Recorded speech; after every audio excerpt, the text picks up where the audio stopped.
Rebecca Hardin is here. So welcome, Rebecca. Thank you. Rebecca is a professor in the School of Natural Resources and the Environment. And as I mentioned earlier, Rebecca and Arun Agarwal in SNRE were also awarded a third century grant. It was really wonderful to find out we were thinking in many parallel and complementary ways.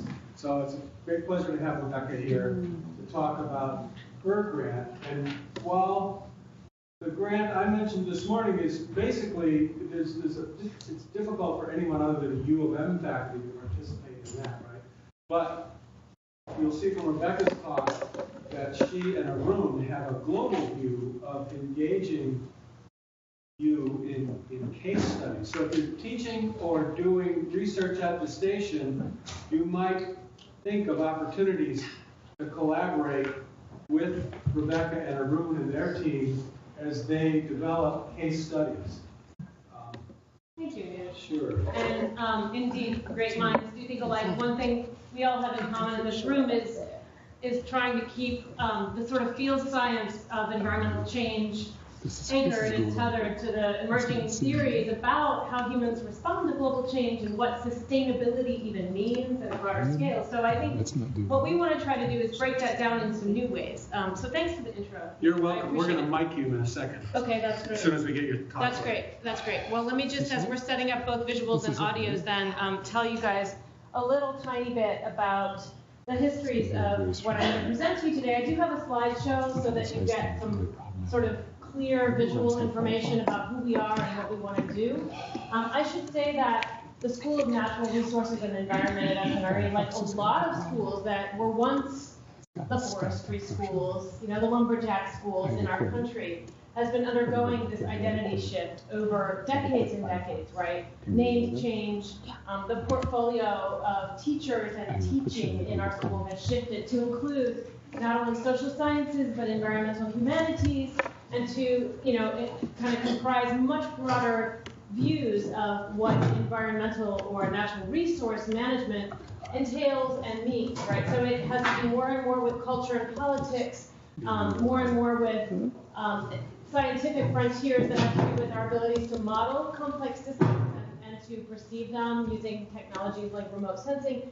So we're all kind of in this together, I think, all of us in this room, as well as all of us at the SNRE. And as some of you may know, the University of Michigan is also undergoing a current real interesting phase of serious reflection and reflexivity about how our campus teaches environmental and sustainability topics. So let me get mic'd up and color. Turned on. So actually, I don't know. I just have the connection for the email. I have the connection for the email. I'm excited to get started because I have to be honest with you guys. When we first sort of proposed this idea about this funding, a lot of folks in our own faculty responded with a resounding meh.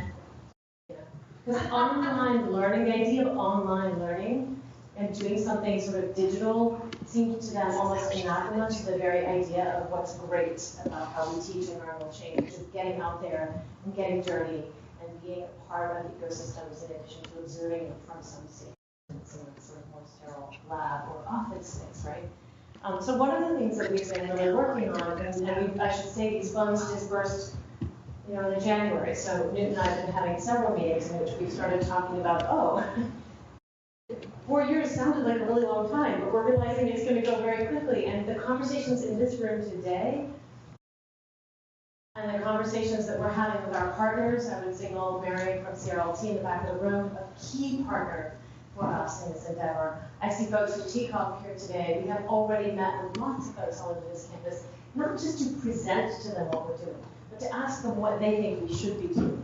How can Michigan emerge as a leader and a pioneer in sustainability education? And so that's really what we want to do here. And I'm really excited about sharing with you how we're going to do it and getting feedback from you over the rest of this event informally through dialogue. I want to introduce two collaborators who have been here even longer than I have this morning and who are crucial to the success of this project. One is Harry Rice, an undergraduate in the program in the environment here at the U of M, and another is Catherine Brown, soon to be doctoral student. We're engaged in a bit of a bidding war about that she'll be a doctoral student somewhere, and she was a master's student at the SNRE. And these are students who've helped us conceptualize this project and move it forward. So I'm really... may need to point it at the physical computer. I see. That's going to be intriguing. Okay. Or I could just do down this. arrow. Yeah, it is the down arrow. There we go. Okay. So background, right? This is not only happening on our campus. Many of you have seen publications in recent years that have emerged in some pretty high-profile places, including journals like Journals of Record for Natural Science, Nature Science.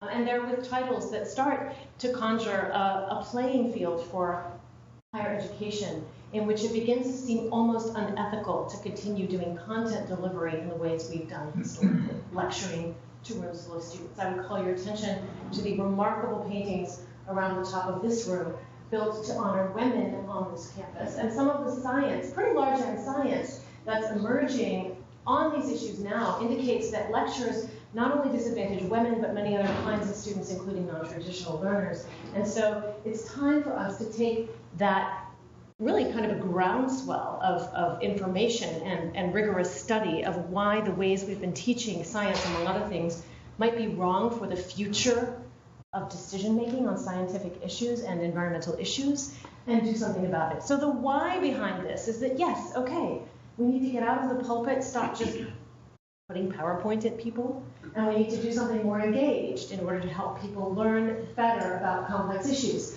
Also, we believe that case-based learning of a kind widely embraced by business schools, law schools, social work, medical learning, right? Backing into concepts and theories by putting them into a context where decisions have to be made is a great way to actually do a better job of making knowledge sticky, making people remember things that they've learned several years out. And we're starting, along with our colleagues at CRLT here at Michigan, to build ways of examining whether that's actually an assumption that holds up, right? So then the question is not just why should people change how they teach broadly in the American and International Academy, but why should Michigan consider ourselves capable of becoming a pioneer of how to do that for environmental and sustainability fields? And I have 3 answers for you today. You probably have more for me. The first, of course, is that some of us here just got several $1 million, including Newt's project and our project, to rethink sustainability education right on the front end of these, groundswells of calls for change. And that's exciting. We do have an opportunity to be out ahead of the pack of peer institutions and to come along with partners of ours, like some of you in this room, who are from peer institutions. And I want to underscore that some of our partners in this project, including the Social and Ecological Synthesis Center in College Park, Maryland, which is an NSF project, are really interested in why what we can do using Michigan's biostation and Michigan's campus as a crucible cannot and should not be limited to Michigan. It's about experiments that can transform how teaching happens much more broadly. Another reason is the CRLT, right?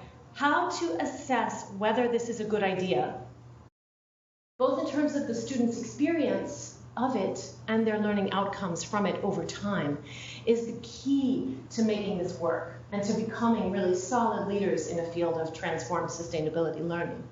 And we're working on that already. In fact, next week in my undergraduate environment course on culture and adaptation, I'll be rolling out a first case. We have randomized the students into groups. We'll be delivering 2 treatments, one with audio, one without, and then looking at how they experience that and looking at whether they have feedback for us about how that was presented to them, but also perhaps, who knows, these are very small sample sizes and it's all a big experiment, but perhaps we can start looking at whether that difference in how we're teaching is producing learning outcome differences between groups of present students or between my students this year in that class and those last year in that class on the same exam.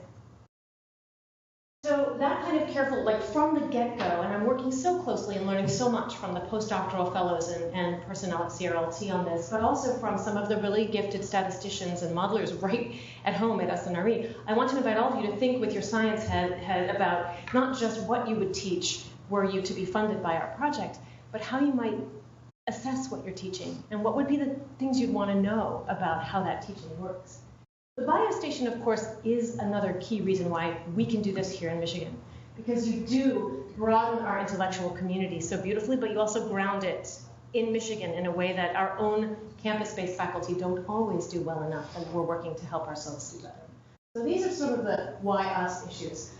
This is actually a video which I'm not entirely sure I want to clip on because I know you're tight on time and we're running behind. I'll signal it for you. It's a video of Steve Yaffe talking from the biostation with footage of students doing a case about whether or not to hunt wolves in Michigan at last year's SNRE orientation. And what Steve would explain to you if I gave him the time here is that former students who had undergone orientation to our school at the biostation came back to him and said, you know, we could do more with these issues. Why don't we make this like a case where we can break into groups and take different stakeholder perspectives, animal rights advocates, sportsmen, tribal administrations, DNR experts, and really get into it. And then step back from that and try to make policy for Michigan, see how hard that is, right? So they did it, and some of our team from the MSc production team captured a lot of that on video, and I will send you that link if any of you are interested in seeing it. It's a beautiful example of how our ideas about engaged learning have actually emerged from the biostation historically. They have also, of course, emerged from an early generation of grants on this Third Century initiative. Some of the small grants that the Third Century Transforming Learning program, which funds our project, dispersed to SNRE faculty, bolstered our master's project learning experience, where students work with clients like NGOs, companies, or extension agencies. In this case, you see master's project had Professor Paige Fisher with students in the radio station studio here on campus, the student-run radio station, talking about the challenge of growing cherries in Michigan on a continued basis, given climate volatility. And that was a wonderful show. Again, I have a link to it here. And I think rather than sort of subjecting you to the full, fabulous, rich blog and the interviews with extension agents and the voices of farmers that come out of that, I'll simply provide the presentation and the links. And if any of you would like to investigate kind of how these interfaces between traveling up to Traverse City, being in the field in Michigan, but then also producing a digital footprint that includes voices from those areas and makes this a teachable moment for more than just the students on the field trip, right? That's kind of the spirit. This is the history of what has now become the MSc project, and you can access it simply by clicking on that link and going to our digital media platform. Other small grants that preceded this large one included a grant to Dr. Michelle Zint and Inez Ibanez. Their work was trying to develop field-based learning modules about climate adaptation that could be taught not only to university students here in Ann Arbor, but also to middle school students in the Ann Arbor public school system. So I want to encourage you guys to think, too, about the opportunities this project and the biostation grant may provide to both improve what we do as university educators, but also maybe create new forms of educational materials that are more adaptable from undergraduate to graduate levels, or from university levels to high school or middle school levels on key problems of our time, right? Energy, climate, food security. So that's part of what we're trying to do, and we're building on the early efforts of faculty in our school, but we're also now reaching out to faculty across campus, and indeed to those of you on other campuses, to join us in the basic goals of this program, which are listed here. You probably don't need me to read them for you, and many of them are already implicit in what I've said to you thus far. I would signal really most of all just the first one, which is this notion of team-based work to produce these cases. Teams that include professors as well as practitioners and students of various kinds, both undergraduate and graduate.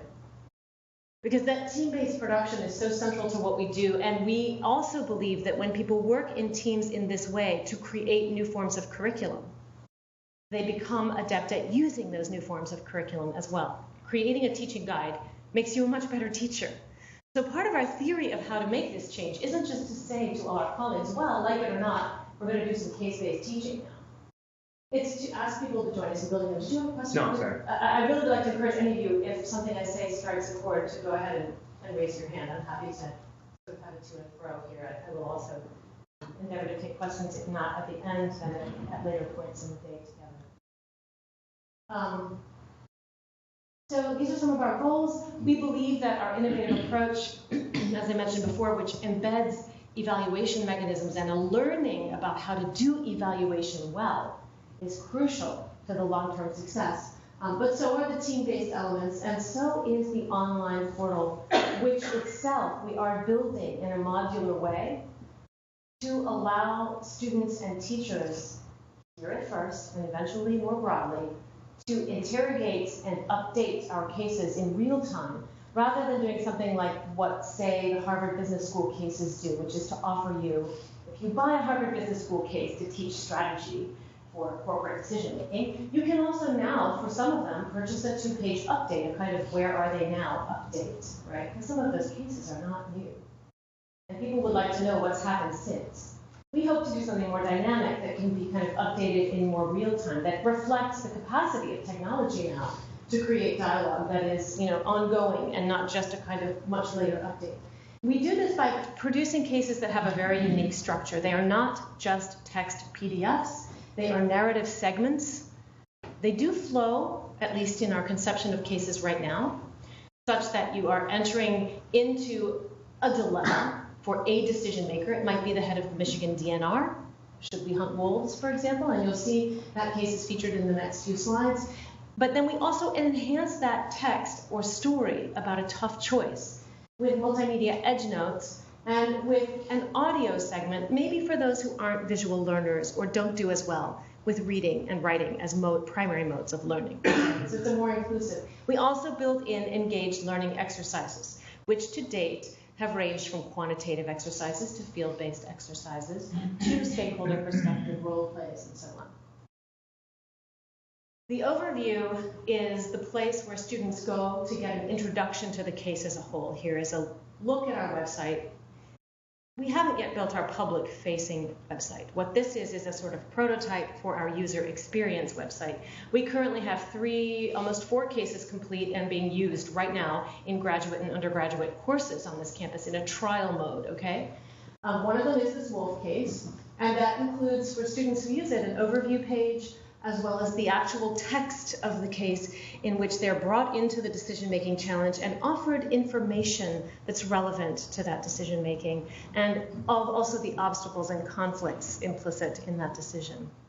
The edge notes, as you can see, are actually around the core text, and they function through a particular kind of innovation that our students developed, which is underscored text, which leads you to the edge note. You can click on it, and when you do, it takes you not so much away from the text, but into a small body of knowledge. It might be a little bit more background on the organizations or the ecological systems in question, or it could be something about stakeholder perspectives or media. Each author of a case, and if any of you become one, I hope you'll think about it, have quite a bit of work to do to think about curating the information out there on your case and selecting the best possible. This is not just edutainment, right? In fact, for the cases on our student website now, we have gone through first, then a second, then a third, and a fourth batch of EdgeNote materials, rejecting some, keeping others, seeking better image quality, looking for a video clip that doesn't just give you the dominant narrative about a situation, right? We don't just want, sort of the Discovery Channel take, whatever is happening. We'd like something a little more interesting. And so the curational or production elements, right? You can produce your own video by filming your own conversations and work on an issue if you like, right? Give students a deeper dive and take it. So the edge notes themselves, I think, are a really nice feature of the case, which enables people that wouldn't necessarily read a footnote and go find the article. And that's, I find those kinds of students scarcer and scarcer in my teaching, to dive in more deeply to an issue and come back to the case again. The podcast is an alternative to the text. It is a complement to the text. In the Wolf case, we have a really nice interview, actually, with Matt Kaufman, who teaches out in Laramie, Wyoming, talking about how the underlying ecology of fear theories that have animated wolf extirpation and wolf reintroduction approaches in Yellowstone are actually probably going to look different in the ecology textbooks of the next decade, right? And so what the podcast does is it takes some assumptions in theory and practice of today and ask students to think about why those very basic concepts might sound and look different in the future. So sometimes the podcast goes beyond further case or takes students on a slightly more updated intellectual journey. I don't know if we're getting... Sorry? Yeah, I think so. Okay. Let's try to flip it more securely. I think it doesn't like this very old elk-skin vest. But I like the vest. So that's the sort of, the engaged learning exercises range even more widely than the multimedia edge notes and the audio do. At the moment, we have cases in development that include these kinds of engaged learning exercises. They range from building something to involving students in media production on an issue, to attempting a field method, to developing writing skills, applying quantitative cost-benefit and social cost-benefit analysis, then asking students what would ecological cost-benefit analysis look like? How would you make that? It doesn't really exist yet, right? So those are the kinds of questions that the engaged learning asks students to do. And so we would ask you to think ahead of time, if you're interested in producing a case, about what would the engaged learning component look like. For many of you, it might be a field exercise. So then if you want to do a case, how do you do it? This is how it looks, right? I've answered the why do a case. I've answered the why us do cases, but now this is the how. You don't have to partner with a practitioner on the front end of your case, although from the bits I've heard of this morning's presentations, many of you have partners on the ground who would be ideal for this. People, certainly Nick Rio at Dartmouth is a great friend and a great example of someone who has rich links with tribal administrations and other kinds of actors in the Michigan natural resource landscape. So bring those folks in early, if you can, to conceptualize how to frame the case. Alternatively, if you think you know what would be the best teaching moment in your own research, you can consider incorporating practitioners as the case unfolds. But we would like to see a mix of students and professors and practitioners. And to incentivize that in our school, we are actually offering people a half-course teaching credit simply to develop a case. It's an idea to take back to wherever you may be working and teaching. I think that's harder to get. But that's our way of incentivizing faculty to produce enough of these things that we can start really seeing how they work. Why in the world would you, as faculty already struggling to incorporate the complexities of field research into your journey to promotion, tenure, and job security, why would you want to do this? One reason is that we'll fund you and your students fairly generously to do it, right? And we'd like to make it easy for you in that respect. Of the top level funding model we currently have, about $7,000 goes to students and to teachers. About $3,000 is reserved for the audiovisual production teamwork that finalizes it. But that is great. It can underwrite travel to and from the biostation. It can underwrite all kinds of costs, equipment, etc. What do you need to know to do a good case? Give us your budget. Give us your idea. Other cases that are being drawn from something you've already published, but you'd like to make a teaching case, might only cost $3,000 to do because we might just need to edit and incorporate audiovisual media, right? So there's a kind of range in the budgets that we're beginning to see for doing these things. And we do also have programs like Third Century collaborative platform programs that are partnering with us to do a staff case. We want to note with Biostation Grant, about which Newt will tell you this afternoon at 2:30, because we're still thinking about how what we offer can partner with what that project is offering and be enfolded in kind of course-based work. Our cases also are going to be published. And the way that's going to work is that we have partners in Hyderabad, India, where there's a very, very active Center for Audiovisual Media Incorporation in case-based teaching in the business school. Also on that faculty is a guy who edits this journal, World Development Perspectives, and he's interested in putting more ecological and environmental work into the world development footprint. The editor-in-chief of World Development is Arun Agrawal, a co-PI on this project with me. That journal lives here. World Development Perspectives is a spin-off journal, a relatively new one. The editor is Indian. He is someone who edited, until very recently, Conservation Letters and presided over the vastly improved impact factor of that journal. Now he's moved to World Development Perspectives because he wants to put environment more squarely into the development phase. And he'd like to publish things that are more audiovisually rich and more context-rich than the usual economic and policy pieces on world development. So he will take cases we produce and consider them and work with their authors to create a publication, a published decision case. Which for you as faculty means that you have not only the currency of getting the work done, which is to say a few $1,000s for student support or for your own support, but also the symbolic currency, right? There's like an actual capital reason to do this, and there's a symbolic capital reason. And we're trying to offer both of those incentives because we understand change is difficult, right? And it's hard. So that's something I wanted to point out. If you opt to do it, of course, all the resources here at the Michigan campus that we have are available to you to support you as you do it. If you decide you want to do a case, for example, on biofuel use from Michigan wetlands, well, let's go to the Aspen Media Library experts and say, we're interested in biofuels. And they'll say, oh, really? Well, we have 42 videos or documentary films that touch on biofuels, but really these 4 are the best, in our view, as a staff who reviewed our archive. They can guide you to materials that you might not yet know are out there about the topics you're working on, right? And that's just the start of a long list of resources here at this campus that would be fully available to you if you want to pursue something like this. Our partners on campus are evolving. We hope that many of you in dialogue with us might signal other partners to us, but they are all pretty excited about what we might be able to do here. And they're not our only partners, our wider partners. We won't be having our first full advisory committee meeting with external partners until probably this summer, but some of them are really interesting. I mentioned assessing earlier. Some of you may already work with these guys. They've been trying to push ecological case-based methods for quite some time, and they already have developed workshops trying to help ecology scholars use the case-based method and teach with the case-based method. So we'll be doing joint workshops. We're in discussions with them now, right?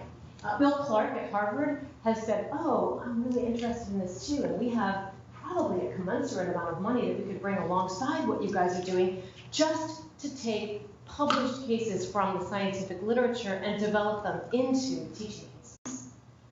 He'd like to do that in a way that's less about just a decision maker and more about methods and theories in complex systems analysis, coupled human natural systems analysis. So, we are not done raising funding for this. We are not done with making it as big as it needs to be, but we're starting small with individual cases in individual classes, looking at how they work. And that's where we are right now. We'd like to build in some of yours if you're interested.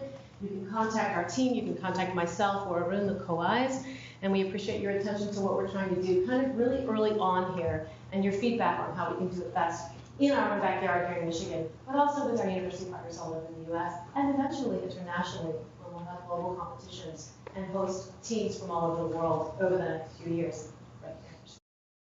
Thank you, Rebecca.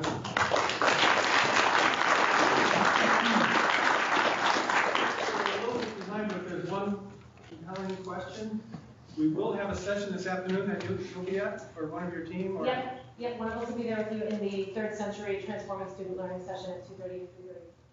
So I hope whether you teach or do research or both at the station, you recognize some potential opportunities here. NSF, broader impacts, develop a case from your research, or from your home institution, develop one of these products. You actually might get credit at your home institution or develop a case that you can use in your home institution. So this is a good way to sort of, there are all kinds of potentials. And as Rebecca said, both of our awards are experiments. Year 1 of each of these awards is not going to look anything like year 3 or year 5. Correct. So we want to learn, we want to cross paths as much as we can, have symbiosis. So there will be a session, a breakout session this afternoon. Come to any or all of it if you can. It's at 1:30 or 2:30? 2:30. 2:30. Mm-hmm. So we'll both be there. Thanks for your attention. I really appreciate it. Thank Look you. forward to talking with many of you about what you might want to do and what we should be doing. Any quick one? Anybody point of information, suggestion, idea, other projects like this you know about that we should look at? Yeah. Okay, are you going to make this presentation available so we can see some of these links? It's really funny. We just videotaped it so that we can put it online. And yes, I have sent this presentation to Alicia already. And so if you'd like to get a copy of it, it's a Google presentation. It's pretty easy to get a hold of. But I can also put a short summary with the relevant live links in an email that we can circulate to all the participants in this workshop. Absolutely no problem. Thank you for asking. Yeah, I realized if I opened all those links, we'd get into way too much time. And it is a complex project, but we'll send out that information. And please also feel free to send us links to any of your own work that embodies these kinds of principles that you might want to foreground as we go forward on this. We're really eager to be a broader consortium and partnership as early as possible, at least in spirit. Anybody else with informational questions or quick off-the-cuff reactions? Okay, thanks again, Yeah, Rebecca. sure, happy to do it.